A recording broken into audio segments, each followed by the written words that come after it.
Alvaro a été blessé mardi en milieu d'après-midi.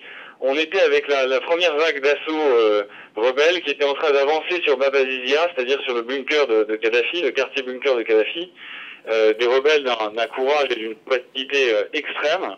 D'ailleurs, beaucoup d'entre eux faisaient justement partie de la colonne de Misrata qui était arrivée dans la nuit et qui nous reconnaissaient de l'époque où on y était d'ailleurs. C'était assez émouvant, on a reconnu des amis. Et Alvaro était vraiment avec une des premières vagues d'assaut dans des combats vraiment très très intenses.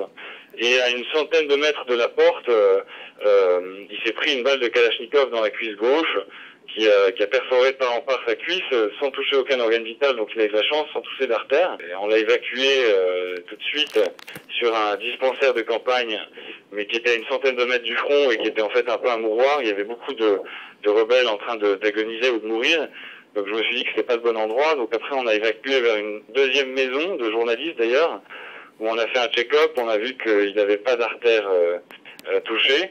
Et après, on a décidé d'évacuer vers Zaouïa, où il y a un bon hôpital, qui est une ville à 40-50 km à l'ouest de Tripoli. Mais ça a été très difficile, ça a mis 3 ou 4 heures à cause de l'extrême volatilité de la situation. C'était très dur de trouver une voiture et les combats bloquaient les différentes rues. Après, il a été pris en charge par Médecins sans frontières. Il est arrivé, on l'a ramené hier à la frontière tunisienne. Il a été rapatrié hier dans la nuit de Tunis à Paris et il est maintenant à Paris en très bonne santé. Je pense qu'il faudrait lui demander s'il a beaucoup souffert ou pas. En tout cas, il a été extrêmement courageux, il a très peu montré.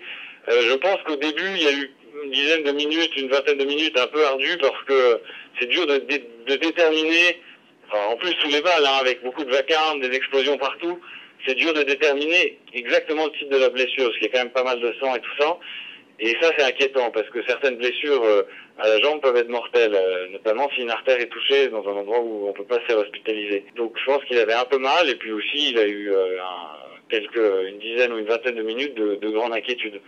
Mais après ça, derrière, bon, c'est douloureux, c'est une balle dans la jambe.